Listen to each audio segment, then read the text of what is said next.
भगवान ऐसी पत्नी सबको दे। सुबह लेट उठा इसलिए ऑफिस जाने में देर होने लगी। मैंने बाथरूम में घुसते हुए पत्नी को आवाज़ लगाई कि वह मेरे कपड़े तैयार रखे। मैंने बाथरूम में ज़्यादा समय नहीं लगाया और जल्दी से नहाने के बाद बाहर आ गया। मैंने अपने बिस्तर पर देखा तो वहाँ कपड़े नदारद थे। मैंने गुस्से के स्वर में फिर से पत्नी को आवाज़ लगाई।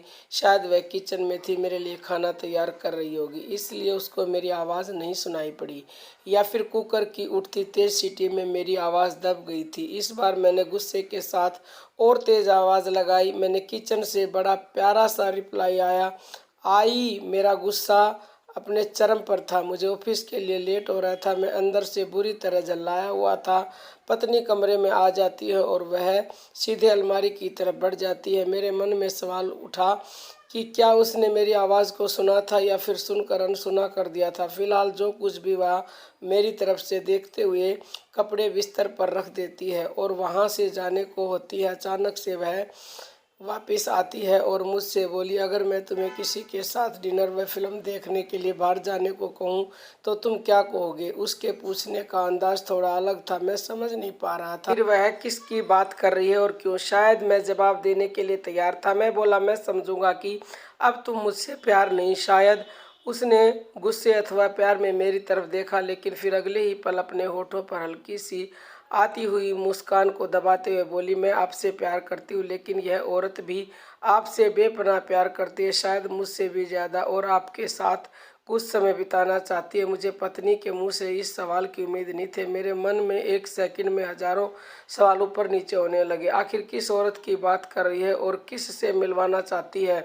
ऐसे हजारों सवालों के साथ मेरा मन मुझे घेर रहा था। आखिर मैंने पूछ ही लिया कि किसकी बात कर रही है। पत्नी ने बिना कुछ बोले एक तस्वीर की तरफ इशारा कर दिया। वह तस्वीर मेरी माँ की थी, जो मुझसे दूर रहती थी, जिसने कई महीनों से मैं मिला नहीं था।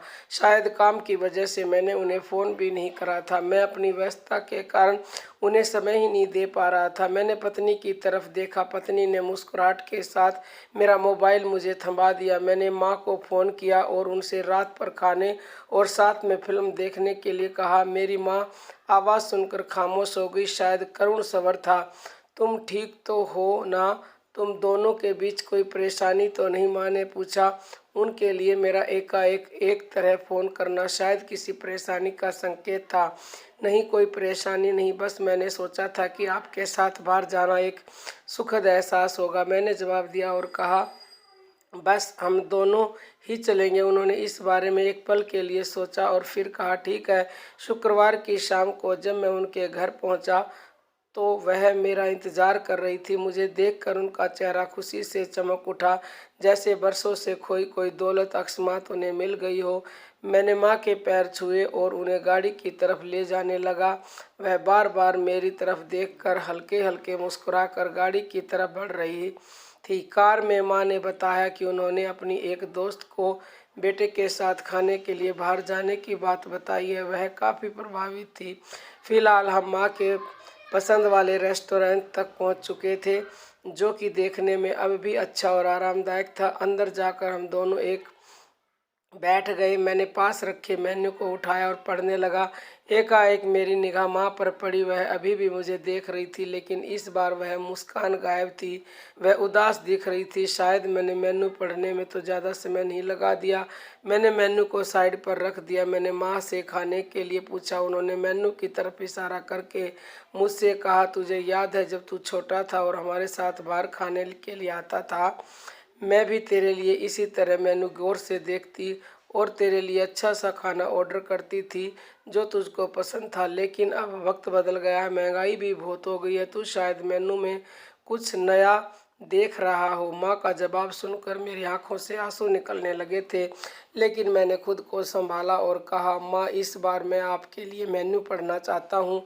इसके बाद मैंने एक बढ़िया सी डिश माँ के लिए ऑर्डर की। खाने के समय माँ ने मेरे बचपन से लेकर अब तक के कई किस्से सुनाए। मुझे ऐसा लग रहा था मानो मैं वापस बचपन में आ गया हूँ। मुझे उस समय इतनी खुशी हो रही थी मानो सारी कायनात इसके आगे फीकी हो। बातों ही बातों में समय का पता ही नहीं चला। मैं माँ के साथ थोड़ा और वक्त बिताना चाहता था, लेकिन अंधेरा हो चुका था और माँ को उनके घर छोड़ मुझे वापस अपने घर भी जाना था।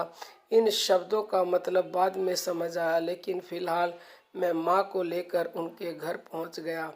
अब वक्त था माँ से विदाई लेने का। माँ ने एक उम्मीद के साथ मेरी तरफ देखा और कहा कि अगली बार मैं उन्हें बिल का पेमेंट करने दूं तो वो मेरे साथ दोबारा डिनर के लिए आना चाहेंगी।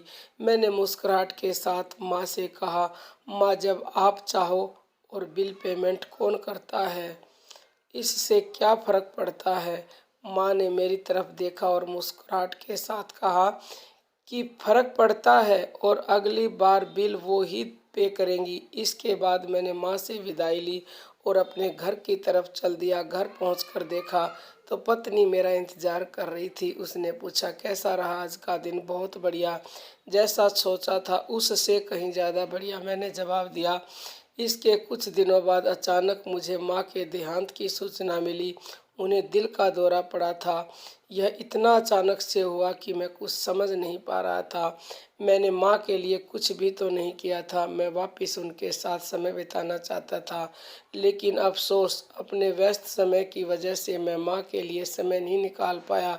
लेकिन अब पछताए होत क्या, जब माँ थी तब समय नहीं था और अब जब माँ नहीं है तो पछतावा और अफसोस। माँ की मौत के बाद मुझे एक लिफाफा मिला।